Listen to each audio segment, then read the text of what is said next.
So welcome everybody. So happy to see everybody joining us, and so happy to have this interest in this culture pilot program. What we're going to do today, first of all, in case you didn't hear, I'll just repeat. Vicki had a great suggestion, and that is if you put your name in, and it can be first and last or just whatever you prefer, and if you would like to put your pronouns in as well, fantastic, and your institution. And then if you put your bio in there as well, and also maybe your background, but if your name and pronouns and institution would be wonderful, if you so feel inclined to do so. What we're going to do today is we're going to take about the first 10 minutes of this meeting, and I'm going to have Jeremy will recap for us what we talked about and what was discussed at the kickoff meeting in mid-year in Long Beach, the official meeting that kicked this pilot program off.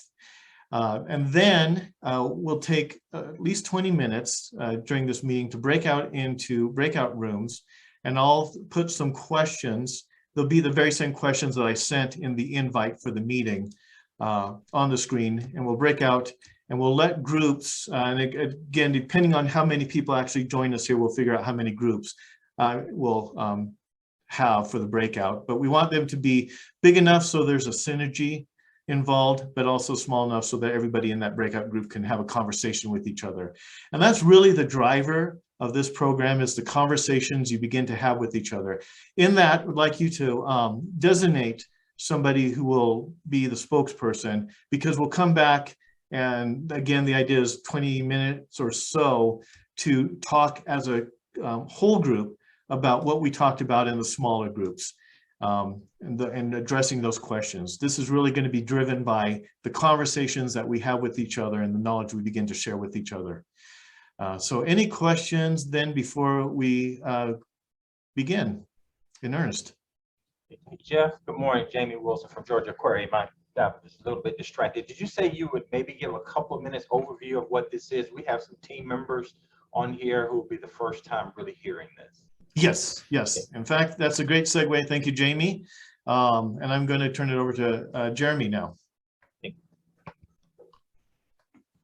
Thank you, Jeff. Thank you, everyone, for coming. I'm Jeremy. I'm the Curator of Education of the Potawatomi Zoo in South Bend, Indiana. Very cool. So I guess a good question, Jeremy. Thank you for asking a little background on this information here. So it's kind of been a couple of years in the making a little bit here. So it's originally started as a kind of an AZA sanction from there, and it's kind of board approved from there. And then a conservation task force was created in the early couple of years ago from there. With that, there was a pilot group originally kind of with that to help begin this process here. And then unfortunately, pandemic kind of halted a lot of things and across all areas here. So it was then taken up through the HR committee, and that's where this has kind of taken flight a little bit from here. So we are sitting here, and it became back to fruition back to the Long Beach mid-year, and that's where we presented, and I'll talk about how that became a thing here, but that is where we stand. So there's not a lot of giant steps, and this is where all of you will play a significant role when it comes to building conservation culture, which is going to be really exciting. So that's kind of a quick background information about it. I wish I had more, but I think that's a good way to kind of begin, because we are the ones that are going to kind of take this to move forward here. But we have the backing of AZA, we have backing from the HR committee, and obviously all of you have a great interest, and you'll help be the voices for us to move forward here. So back in Long Beach, so it feels like forever ago now, but it wasn't that long ago. We launched this. We had 16 people participating. I think we got a little less because we had a couple tours of zoos happening at the same time here, but we have a great roll call when it comes to who's here today, which is fantastic.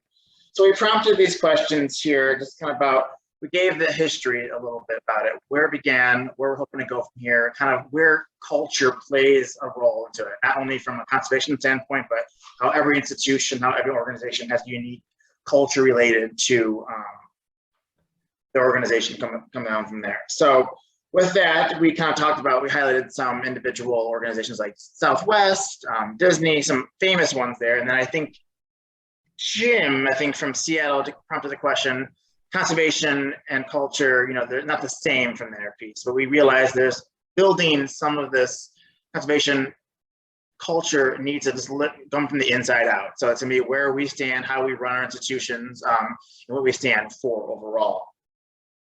So there was also a great survey from that went out through Jackie Ogden that we got some really good details, and many of you probably did actually take that survey, and we pulled from there that we know that CEOs and higher staff members understand the importance of it, but it doesn't trickle down through the institutions, even from the frontline level here. So the goal is to really get everyone involved from different teams, different levels, positions, to really make this come to fruition from here.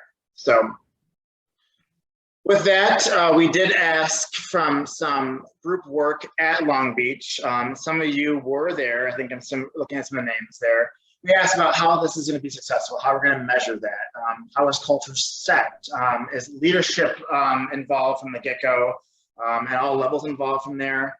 Why do you want culture, and also what does culture mean to you? So some of those same questions that we prompted during these breakout sessions at Long Beach will be asked of all of you today, because we want to set that stage and move it forward together from here. So one piece outside of that is we wanted to figure out, we do want this to be a community and not just from a webinar community. We suggested the idea of using the AZA network, of building a network to share stories and share examples of what culture building and also conservation culture may mean to you. And that's a good way for all of us to be able to push us forward. We realize small zoos, big zoos, and same thing in aquariums, all have a different piece to play into it, but we all are here for the same reason here. So that's kind of where we stand with that. Jeff, do you want me to add anything else to that piece? Great summary of where we've been so far and where we're at right now. All of you are participating here in many ways. I call it the grand experiment of how do we begin to create this community where we can share ideas and best practices, successes, failures as well, right? Things that, and because we learn so much from sometimes things we try and don't work out so well, and those things we pivot and adjust on. And so we will evolve this as we go along. We want this to be very interactive, as I said. And Vicki, could I ask you if you would just make sure to monitor the chat, and that if there's a question that comes up that we'll need to address with that. But with that introduction, what I'd like to do is get into the meat of this, and that's where we start get into breakout rooms and start discussing these questions with each other. So the questions we're going to discuss with each other are these here. And so, and please tell me you can see the screen there. Okay, great. So you might want to jot those down if you don't already have them. They came in the invite, and we'll break out into rooms. Given the number of people here, it looks like we'll have 7 breakout rooms. I'll just do a random assignment on that.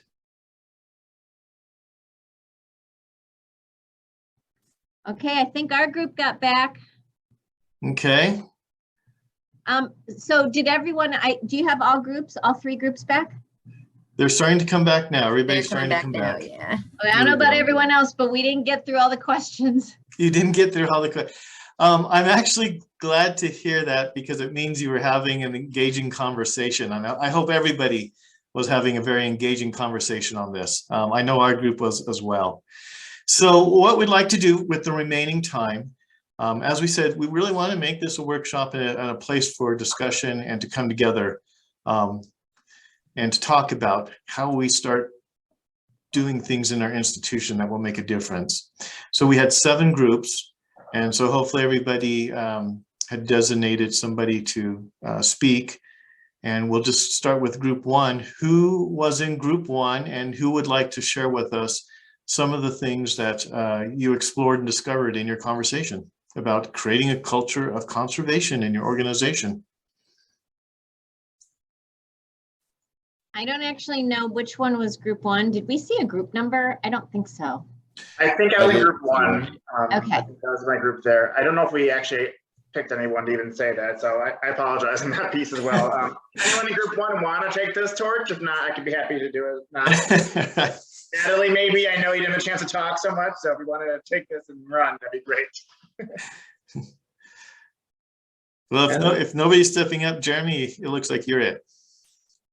Great. So we did not go to all the questions at all. We were really just kind of going around, kind of identifying what does conservation culture mean, and kind of how we kind of bring this to the wider masses. You know, we talked about, you know, some individual people, and then there's teams that, you know, love conservation and such, but, you know, not our frontline staff potentially, or things like that. So we talked about, we had some pretty large zoos in our area here. So LA Zoo, Anna, she kind of talked about how it's newly formed, a new direction for LA Zoo in general. Her position and such became, you know, part of this in the last even a couple of years. So one thing that we all love is that, you know, she literally went around and talked to everyone about what does conservation mean to you and how this could really, you know, affect you, you know, which is great because that question will change for each team, department, individual from here. So that was great from here. But we're just sharing about what we're doing. Some places have large teams, some places like my institution and Natalie's institution were smaller. So we're kind of starting from the ground up. So it's kind of cool to hear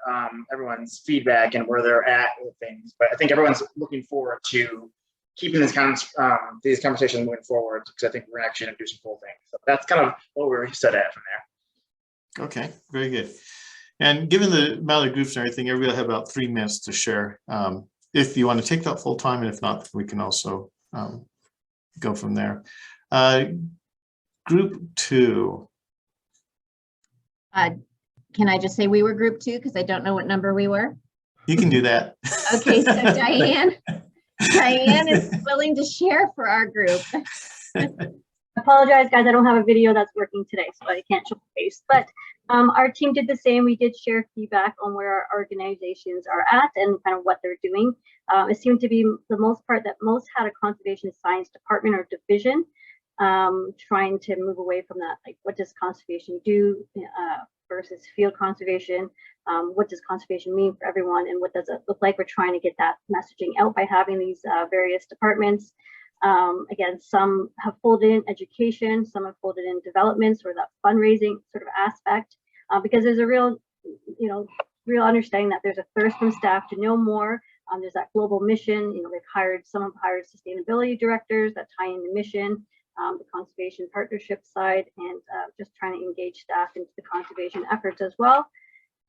Again, having the budget can be kind of cumbersome for some, because some have less budget than others, which does create some kind of impacts on what they can do.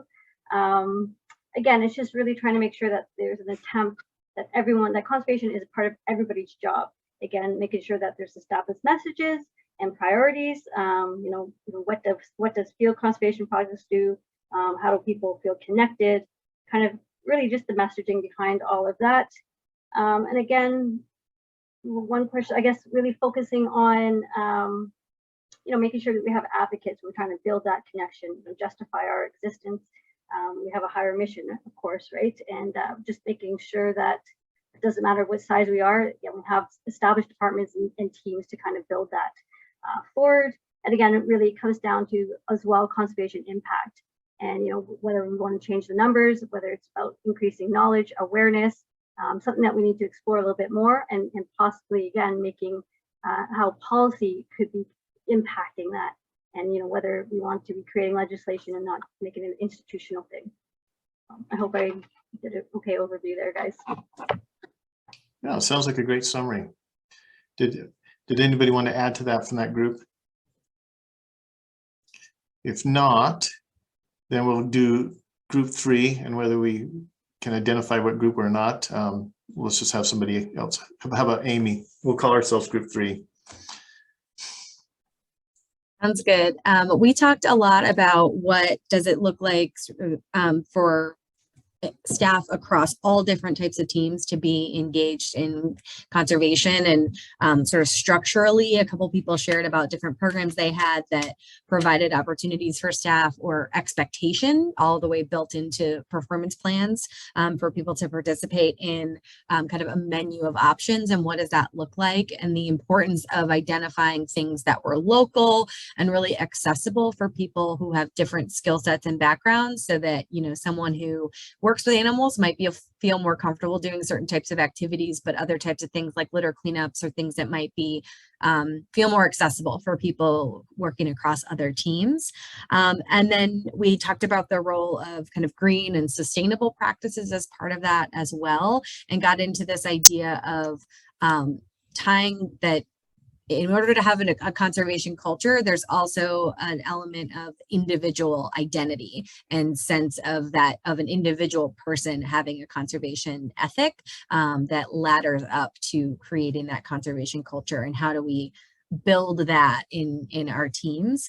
And one of those things was making sure that we are helping staff, no matter what they do, feel connected to our individual animals and the power of having that sense, and making sure we're not gatekeeping who gets to see some of that cool stuff. They work in the gift shop, maintenance, et cetera. Are we taking the time to give them those experiences so that they're tying in those conservation requests to that particular lionfish or that particular animal in our collections, and share that sense of connection. Anything else from our group? Anyone else? All right, that was great. I did like one statement that came out of our group where our conservation mission is what distinguishes us from a theme park, our institutions. So that was a great little thought, I thought, that came out of that. Group 4, whoever wants to be group 4. I think that might be our group, so I will speak on their behalf, and then others can correct me for what I said. We also did not get to all of those questions, and yet some of those questions do lead into one another. And so I think there was some conversation about how important this is because of that, the workforce desire to be connected to larger purpose right now, and so the importance for staff engagement, for financial reasons and performance reasons, for that public perception, wanting to be locally a leader in your community. We know we're assets, but we want to be leaders within the community. And then as a community, we want to be conservation leaders nationally and internationally. The focus on what it meant and why they're exploring the question is really recognized that currently the current status at several facilities, at least in our group, was that visitors and staff all had different answers about the role of the organization in conservation, and understand that potential impact and solidarity if you do have more cohesive messaging that people really resonate with the message that they're giving, not just that they're giving this message and still feel disconnected from it themselves. We also had a lot of conversation about how this is bigger than field conservation, and including sustainability, and thinking about what an organization is already doing and building their culture around that part of conservation, so that you can both do that better in the future and also build on that as you expand sort of engagement in conservation. And then there was some conversation about the power of local. And I think that came up, it sounds like, in other groups as well, as opportunities to engage people, or even to kind of rethink some of the activities you're already doing as how they are part of that mission. And it may have just been, oh, this is a visitor education type opportunity, a pollinator garden or something like that, but really that is also part of your mission. And so it gives an opportunity to connect activities already in place to this mission, and also then can help even a local community connect into the culture of the organization as well. So you can engage your local community in those efforts, and then they become a part of your culture as well. Is there anything big that I'm missing from that group? All right, thank you. Thank you. It sounds like some really good conversations were happening. So we just did 4. So 5. 5, all right. Yeah. Hey. Take it away, Sarah. Yeah, you bet. So we had a wonderful group. Thanks everybody for your contributions and conversation. I wish I would have loved to have continued that chat. So we started by talking about the first question of what it means to have or to be a conservation culture. And I think one of the things that came up for us was kind of a fundamental paradigm about how culture is created and why that matters. And I think we had some resonance around the notion that our missions, I mean, almost without exception, are conservation oriented. And that's already there. And we have a choice when we're kind of exploring this idea of fostering conservation culture. We have a choice to either take kind of a top-down approach where we, teach everyone talking points and key messages, and we standardize communication and give everyone sort of the party line, and try to just get a lot of compliance, or to take an approach that starts with the humans themselves who make up our organizations. And we had an idea that really has perhaps more to do with a sense of trust and belonging and purpose and agency. And what that boiled down to for us was this notion that if individuals feel like what they do matters and who they are matters, then they're open to kind of exploring the question of what might you add. We believe in you. We believe that you matter here. And they feel that authentically. And then there's a mindset or a willingness to explore the question of what will you contribute to our conservation story? Like what's your gift to give? What are you going to bring to this work, no matter what role you play? Chris from Houston shared a powerful story about a staff member who worked in operations and facilities who kind of on his own explored a water saving measure in the restroom plumbing system, pipes and tubes, something. But the key part of the story was that this staff member wasn't charged with solving a problem, but he saw an opportunity and realized that there was a solution that could actually save both water and save money. And he tinkered and figured it out, and they were able to implement it. And it was something that he took agency and had the sort of initiative to do that. And what we wanted to highlight in that story is that the conditions that created that were that this individual had space in his workday. Somehow he had the time and maybe the permission to think, to ideate, to sit and kind of, noodle on stuff. And how rarely we hold space for creativity and observation and just that kind of imaginative problem solving kind of in our own time. And could we empower people by perhaps having a little bit less urgency and perhaps even doing less, and instead inviting them to come up with ways that they could see or envision innovative contributions to conservation in their work. And my team, feel free to add on. All right, fantastic. Yeah, I love what's coming up out of these conversations, and hopefully they're helpful for other people as well. Group 6.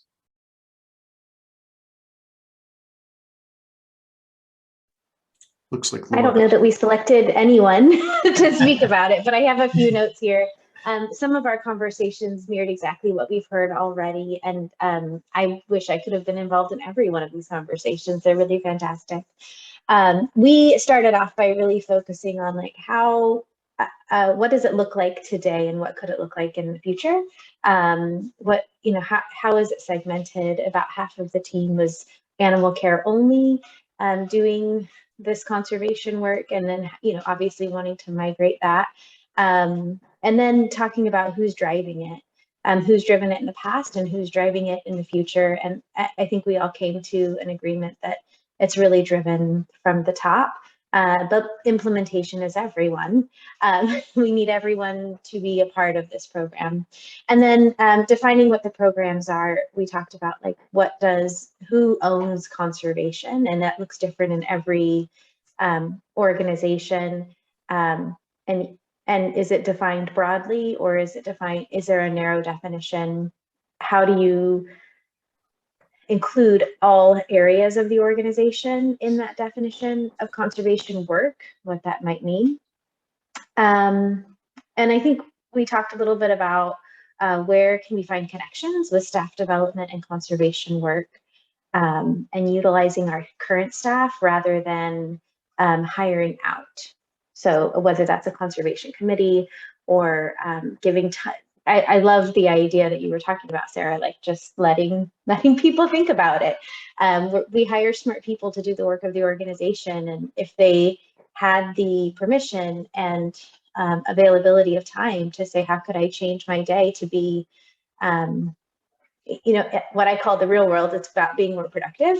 But in our wonderful zoo world, how can we be more,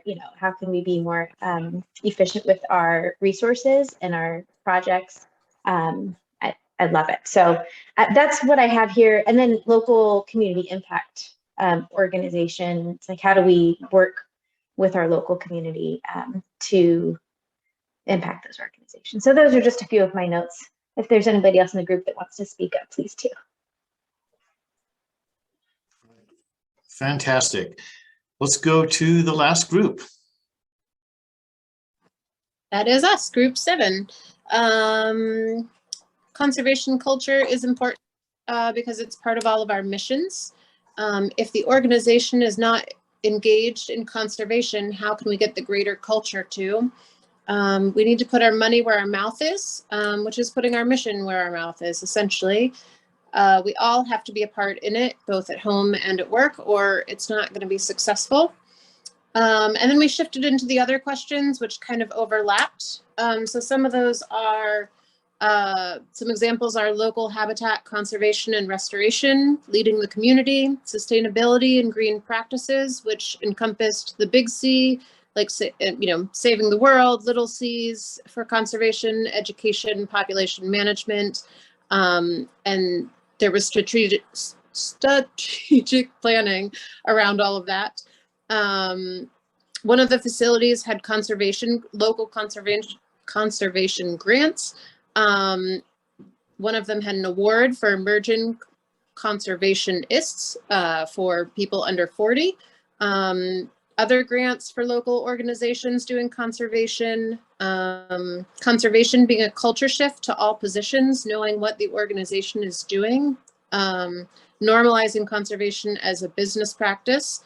Engaging staff so that it's personally meaningful.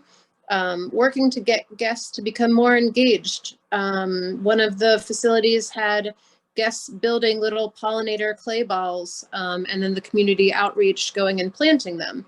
And then they're also involving the guests with caterpillar counts, and working to actively engage guests in that way. And then trying to be proactive instead of reactive. And we ended with trying to get all 5 C's of conservation involved in the organizations, and that it's only going to work if all 5 are working. Okay, and so those 5 C's are? I don't know, I'm new. Yes, that one came from me. We kind of adopted the Steve Taylor model of conservation management, which is the idea that there's big C conservation, which is go out there and save the world. But then there's 5 smaller C's that all have to work together. And that's how we're currently planning our 10-year look. So, it's obvious things like 1C is sustainability and green practices. Another one is population sustainability. Then you have research as necessary. You have education. And, oh gosh, I always blank on one of the 5. But the 5 of them are the components that you need. Oh, field conservation. How could I blank on that one?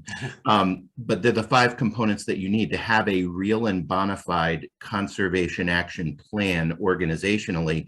And ultimately, they're the 5 pieces that have to be together for SAFE that we've been talking about for all this time. All right. Yeah, thank you very much. So we are coming up just about out of time. So what I'd like to do is give Jeremy and Vicki an opportunity to say anything before we bring this meeting to a close. This has been great. Thank you, everybody, for your participation and the ideas. We will be, the idea is to send this out as a recording and a link that will be available to all, and that you can also share with others as well. So Jeremy or Vicki, anything that you would like to say? I'd just like to say that this was, it was a very short first meeting, but I think that the importance of this is going to be that we'll all just be scheduling time to have this ongoing conversation. I think that's, we're prioritizing it by putting it on our calendar. I love the highlight of our group that came out that I think we all have to remember. is there are organizations with large budgets and there are organizations with very small budgets, and whatever we do from an AZA standpoint, however we pilot this, it needs to work for both in some way. I look forward to future conversations though, and getting into more depth. That'll be great. Great, I follow all those sentiments there as well. I say thank you very much. It's been really fun and exciting. Vicki, thank you for showing the small guys. As someone who went from a big zoo to a small zoo, I think it's great that everyone has these conservation teams and all these big ambitious goals, and that's not always possible here. So I think trying to balance, how we can get this to the next level is really important. I will then also work with the rest of the team to get this network on AZA up and running so we can keep these conversations going outside of these webinars. But keep your eyes open for monthly webinars moving forward from here, and not have this slow our movement here. It's gonna be great. So thank you all. It's been really fun to hear everyone's stories. All right, with that, we're ending on time, and a special shout to Amy for saving on the technology. Thank you. So, see you all. Have a great afternoon.